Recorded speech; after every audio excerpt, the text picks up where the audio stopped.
Yes, students, our next video is regarding Lorentz curve under standard deviation. Now, first of all, you should know what is Lorentz curve. Lorentz curve क्या है? एक ऐसा measure of dispersion जो हमें ये बताता है कि कोई जो सीरीज है वो लाइन ऑफ इक्वल डिस्ट्रीब्यूशन से कितनी दूर है, कितनी डिस्टेंट है.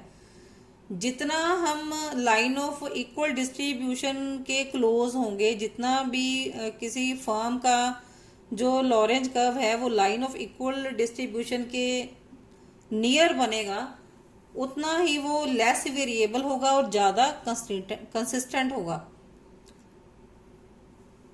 और जितना Lorentz curve line of equal distribution से दूर होगा, जितना डिस्टेंट होगा, उतनी ही ज़्यादा वेरिएबिलिटी उस सीरीज में होगी और उतना ही वो लेस कंसिस्टेंट होगा.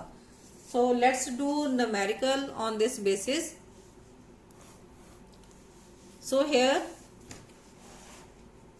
I am doing this question of discrete series. Lorentz curve is calculated in case of discrete series and continuous series. So I have choose one question from discrete series and one from continuous series. So in this case you will be given with the values income and number of persons. These two columns will be given in the question. So how we will for the purpose of calculating Lorentz curve, what values we require here. So first of all income, हमें ये income question में दी हुई है, हमने इसका summation कर लिया, इसको एड अप कर लिया. It comes to be sigma x equal to 2000. Then हमने जैसे हम फ्रीक्वेंसी से कोमुलेटिव फ्रीक्वेंसी कैलकुलेट करते हैं, same way we will calculate cumulative sum of the income. तो इनकम की हम कोमुलेटिव सम हम निकाल रहे हैं. इट विल बी फर्स्ट आपकी सेम रहेगी 100, then 100 plus 200 will be 300, 300 plus 400 will be 700, 700 plus 500 will be 1200, 1200 plus 800 will be 2000. Now taking cumulative percentage of the income. तो कोमुलेटिव परसेंटेज हम लेने लगे हैं इनकम की. यहाँ पर मैं लिख भी देती हूँ. I will write here cumulative percentage of income, ताकि आपको क्लियरिटी रहे. सो क्यूमुलेटिव परसेंटेज ऑफ इनकम, तो ये हमने कैसे फाइंड आउट करनी है? 100 divide by it's last figure, क्योंकि हमारी क्यूमुलेटिव सम का जो टोटल है वो कितना आया है? 2000. So we will divide 100 by 2000 into 100, क्योंकि हमने परसेंटेज निकालनी है, इसलिए हम 100 के साथ इसको मल्टीप्लाई करते चलेंगे. 100 upon 2000 into 100 will B 5. Same way इसका 300 डिवाइड बाई 2000, कुमुलेटिव सम से हम डिवाइड कर रहे हैं. 300 upon 2000 into 100 will be 15. Then 700 upon 2000 will into 100 will be 35. 1200 upon 2000 into 100 will be 60. 2000 upon 2000 into 100 will be 100. Now frequencies are given in the question. So 80, 70, 50, 30, 20 हमने इसका total किया. Sigma F come to be 250. Now cumulative frequency हमने इसकी find out कर लेनी है. 80, 80 plus 70 150, 150 plus 50 200, 200 plus 30 230, 230 plus 20 will be 250. Now taking cumulative percentage of the frequencies. So we will calculate here 80 upon cumulative sum इसकी कितनी आई है? 250. तो हर एक को हमने 250 के साथ डिवाइड करना है और मल्टीप्लाई बाय 100 करना है, क्योंकि परसेंटेज निकाल रहे हैं. That's why it is to be multiplied by the 100. हर एक को हमने 250 के साथ डिवाइड करना है, हर एक cumulative फ्रीक्वेंसी को, क्योंकि 250 जो है वो cumulative सम है. 80 upon 250 into 100 will B 32. 150 upon 250 into 100 will be 60. 200 upon 250 into 100 will be 80. 230 upon 250 into 100 will be 92. 250 upon 250 into 100 will be 100.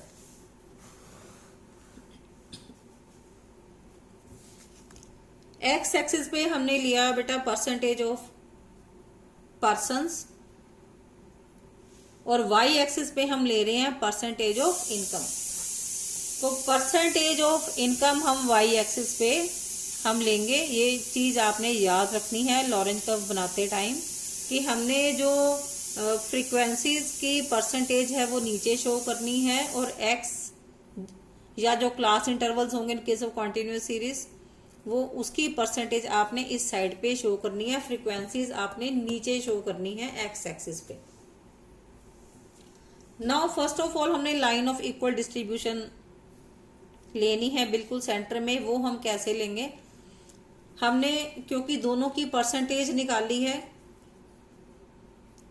तो इसलिए हमने वाई एक्सिस को भी और एक्स एक्सिस को भी 10 इक्वल पार्ट्स में डिवाइड कर दिया। That mean 0 to 10, 10 to 20, 20 to 30, 30 to 40 and so on till 100। Same way 10 to 100 हमने इधर इक्वल मार्क लगा लिए दोनों साइड पे। नाउ हमने 100 इधर से मेजर कर लेना है, 100 एक्स एक्सिस से यहाँ पर मार्क लगा लेना है, और इधर वाई एक्सिस से भी 100 का मार्क लगा लेना है। यहाँ पर हमने डॉट लगा के यहां से हमने लाइन ड्रॉ करनी है। This will be line of equal distribution, that means which divides the graph into 2 equal parts. So taking angle of 45 degree and 45 degree, this is 90 degree. So line of equal distribution divide the distribution into 2 equal halves. Now we will plot the points of Lorentz curve. तो Lorentz curve हमने x axis पे लिया है percentage of persons, तो वो ये हमारी दी हुई है 32, 60। इसके हमने ग्राफ बनाना है परसेंटेज ऑफ पर्सन्स का और परसेंटेज ऑफ इनकम का। तो इसको मैंने ये सर्कल किया है पिंक पेन के साथ फॉर योर क्लैरिटी। तो इन दोनों का ग्राफ हमने ड्रॉ करना है डायग्राम में। तो हम पहला पॉइंट प्लॉट करेंगे, एक्स एक्सिस से लेंगे 32, वाई एक्सिस से लेंगे 5। That means 32 and 5 from here, यहां पर हमने डॉट लगा दिया। नेक्स्ट हमारी ऑब्जर्वेशन है 60 and 15। That means x axis से हमने लिया 60 और इधर से हमने लिया 15, तो we will plot point here. Next observation is 80 and 35। That means x axis से हमने लिया 80 और इधर से हमने लिया 35, यहां पर हमने पॉइंट प्लॉट कर दिया। Next observation is 92 and 60। Taking 92 from here and 60 from here, तो point plotting the point here. Then next is 100 and 100, तो ये हमने पहले ही प्लॉट कर लिया था 100 एंड 100। तो ये सारे पॉइंट्स को हमने ज्वाइन कर दिया। So this is said to be Lorenz curve. Now आपको किसी भी दो फॉर्म्स की लॉरेंज कर्व का कंपैरिजन भी पूछा जा सकता है। तो next question I am taking from continuous series.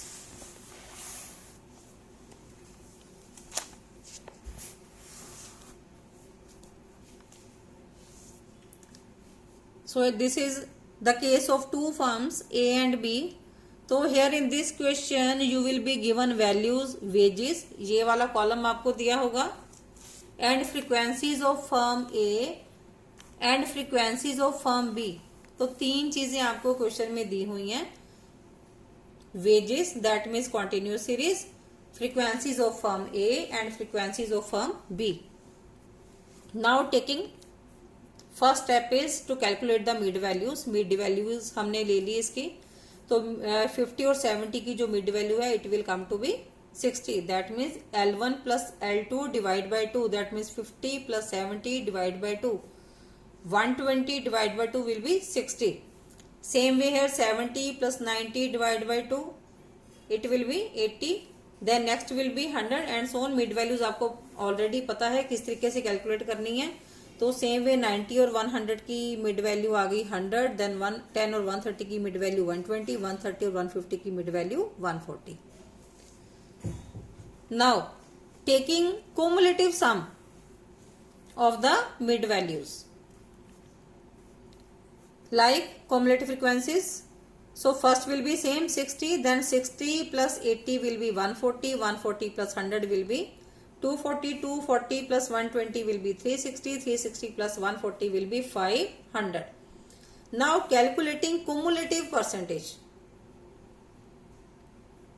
Cumulative percentage will be, जैसे हमने लास्ट क्वेश्चन में किया है सेम वे हमने इसमें भी वैसे ही निकालनी है। cumulative सम हमारी है 60 और इसका जो समेशन है हमारे पास कितना है 500, लास्ट cumulative सम। इसके साथ हम डिवाइड करेंगे और मल्टीप्लाई बाय 100 करेंगे क्योंकि हम परसेंटेज फाइंड आउट कर रहे हैं। तो 60 upon 500 into 100 it will come to be 12। Same way 150 upon 140 upon 500 into 100 will be 28. 240 upon 500 into 100 will be 48. 360 divide by 500 into 100 will be 72. 500 upon 500 into 100 will be 100. So I have not calculated the detail here because I have shown how to calculate in the previous question also.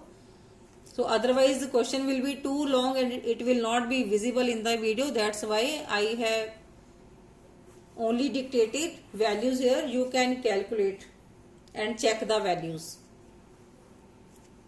Now same way firm A की हमें frequencies given है, इसकी भी हमने same way वैसे ही निकालनी है। इसकी फर्स्ट ऑफ ऑल हम निकालेंगे cumulative frequency.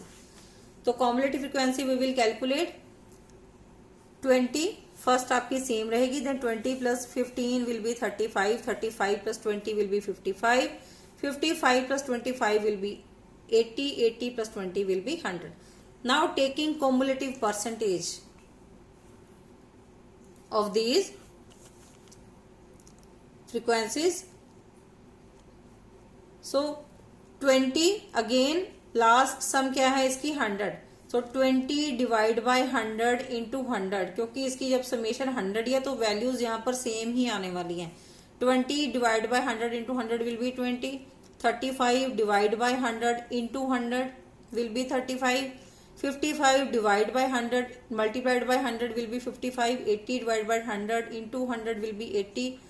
100 by 100 into 100 will be 100. अब फॉर्म बी की कैलकुलेशन भी फॉर्म ए की तरह हमने कैलकुलेट करनी है। ये आपको फिगर्स क्वेश्चन में दी होंगी 150, 100, 90, 110 एंड 50। अब हमने इसकी कॉम्युलेटिव फ्रीक्वेंसी निकाल ली है, कॉम्युलेटिव परसेंटेज निकाल ली है हमने। पहले कॉम्युलेटिव सम निकालोगे फ्रीक्वेंसीज की। First will be same 150, 150 plus 100 will be 250, 250 plus 90 will be 340, 340 plus 110 will be 450, 450 plus 50 will be 500. Now taking cumulative percentage of these frequencies, it will be 150 upon 500 into 100 will be 30, 250 upon 500 into 100 will be 50, 340 upon 500 हर एक figure को हमने 500 के साथ divide करना है, multiply 100 के साथ करना है। So 340 divided by 500 into 100 will be 68. 450 divided by 500 into 100 will be 90. 500 by 500 into 100 will be 100. अब हमने तीन चीजों का ग्राफ ड्रॉ करना है। cumulative percentage of the wages, तो ये जो cumulative percentage है ये किसकी दी हुई है? This is of wages. I am writing here cumulative percentage of wages. So this is cumulative percentage of the frequencies of firm A. This is cumulative percentage of the frequencies of firm B.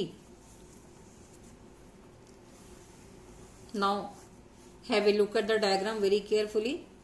Same way we have divided x-axis and y-axis in 10 equal parts. Because हम percentage ले रही हैं तो percentage का symbol है 100, तो that's why it's divided into 10 equal parts, 0 to 10, 10 to 20, 20 to 30, 30 to 40 and so on. Same way इस side पे भी, और हमने इक्वल डिस्टेंस हमने लेना है दोनों साइड पे ताकि हमारा जो डायग्राम है वो बिल्कुल एग्जैक्ट बने। सो परसेंटेज ऑफ वर्कर्स, मैंने आपको लास्ट क्वेश्चन में भी बताया कि जो फ्रीक्वेंसीज है वो हमने एक्स एक्सिस पे लेनी है, और जो एक्स है, एक्स वेरिएबल है, या जो कॉन्टिन्यूस सीरीज का जो एक्स वेरिएबल है, क्लास इंटरवल्स है, वो क्लास इंटरवल्स की जो परसेंटेज है वो हमने वाई एक्सिस पे शो करनी है। तो हमने 10 इक्वल पार्ट्स में दोनों तरफ डिवाइड कर लिया। अब फर्स्ट स्टेप हम क्या है हमारा कि हमने line of equal distribution draw करना है।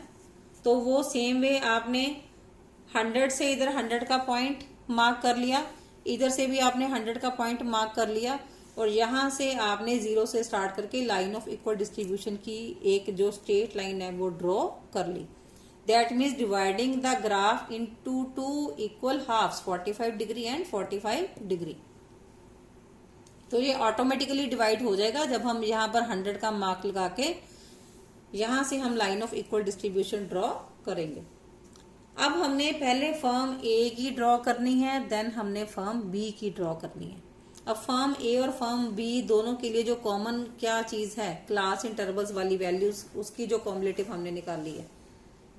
तो दिस इज द कॉमन, ये जो ब्लैक से मैंने बोल्ड वर्ड्स में लिखी है, this is the cumulative percentage of wages. ये ए के लिए भी है और फर्म बी के लिए भी है। हमने जो पहला ग्राफ ड्रॉ करना है वो किसका और किसका करना है, cumulative percentage of wages and cumulative percentage of frequencies of firm A, इन दोनों का हमने ड्रॉ करना है ग्राफ। सो इसकी जो ऑब्जर्वेशंस की जो वैल्यूज हैं वो हम कैसे लेंगे, नीचे से लेंगे एक्स एक्सिस से 20 और वाई एक्सिस से 12, देन एक्स एक्सिस पे 35, वाई एक्सिस से 28, फिर एक्स एक्सिस से 58 और वाई एक्सिस से 48, देन एक्स एक्सिस से 80 एंड वाई एक्सिस से 72 और एक्स एक्सिस से 100 एंड वाई एक्सिस से 100। अब इसको मैं प्लॉट कर रही हूं, इस पे प्लॉट करके यहां पर दिखाया हुआ है। तो हमने क्योंकि एक्स एक्सिस पे हमने क्या लिया है, फ्रीक्वेंसी ऑफ द फर्म ए हम ले रहे हैं। फर्म ए की जो कॉम्युलेटिव परसेंटेज है फ्रीक्वेंसीज की वो हमारे पास क्या आई है 20, और उधर से वेजेस की कितनी है परसेंटेज हमारे पास 12। इट मीन्स हमने पॉइंट प्लॉट करना है 20 इधर से नीचे से और 12 हमने लेना है इधर से। सेम वे नेक्स्ट हमारी है 35 इधर से और 28 उधर से, 35 इधर से एंड ये है आपका 35 और 28 इधर से। नेक्स्ट हमने लिया 55 यहां पर है, 55 इधर से, ये रहा हमारा 55 इधर से और 48 इधर से, यहां से हमने 48 मार्क किया है। देन उसके बाद 80 नीचे से लिया हमने, यहां से ये लाइन हमारी जा रही है 80 की, और 80 के ऑपोजिट हमने दूसरे एक्सिस से हमने कितना लिया है 72, दैट मीन्स 72 एंड 80। नेक्स्ट है हमारा 100 एंड 100, ये हमने पहले ही मार्क किया हुआ है। तो ये पॉइंट्स हम यहाँ पर डार्क डॉट लगाते जाएंगे ताकि हमें कोई कंफ्यूजन ना हो। तो हमने ए फर्म के जो पॉइंट्स प्लॉट किए हैं इसको हमने पहले ज्वाइन कर लेना है।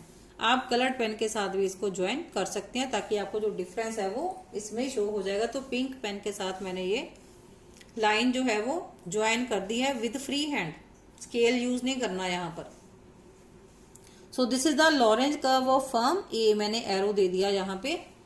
अब हमने लॉरेंज कर्व फर्म बी की ड्रॉ करी है। फर्म बी की भी पॉइंट्स हमने इधर से उठा लेने हैं। अब हमने ग्राफ किस किस का बनाना है, percentage, cumulative percentage of firm B and cumulative percentage of wages, इन दोनों का हमने अब ग्राफ बनाना है। तो ये सर्कल्स इसीलिए किए हैं ताकि आपको फिगर में क्लियर होता जाए। अब फर्म बी की हम लॉरेंज कर्व बना रहे हैं। फर्म बी का जो फर्स्ट पॉइंट है वो क्या है, नीचे से है एक्स एक्सिस से 30 और इनकम का कितना है 12, दैट मीन्स 30 एंड 12 का ग्राफ हमने बना लिया, 30 एंड 12। नेक्स्ट इज 50 एंड 50 और इधर से कितना 28, देन इधर से है 70, इधर से है 68, तो 68 70 से थोड़ा इधर चला जाएगा, दिस इज 68 एंड इधर सामने से है हमारा 48, तो ये हमने पॉइंट प्लॉट इस तरह से करते जाने हैं। तो इस तरह के डायग्राम होने पहले अर्लियर भी प्रीवियस क्लासेस में आपने पॉइंट प्लॉटिंग किस तरह से करनी है आपको ये अच्छी तरह से आती होगी ऑलरेडी। तो नेक्स्ट इज 90 एक्स एक्सिस से और उधर से हमने लिया कितना 72, इधर से 90 और इधर से 72, तो ये हमने प्लॉट कर लिया। Next is 100 and 100। तो ये पॉइंट्स ये हमने प्लॉट किए हैं फर्म बी के। इसको मैंने रेड पेन से ज्वाइन कर दिया है इस तरह से। This is the Lorenz curve of firm B. अब हमारी जो ऑब्जर्वेशन है वो हमें क्या कहती है कि जो फर्म बी की जो लॉरेंज कर्व है वो लाइन ऑफ इक्वल डिस्ट्रीब्यूशन से ज्यादा दूर है।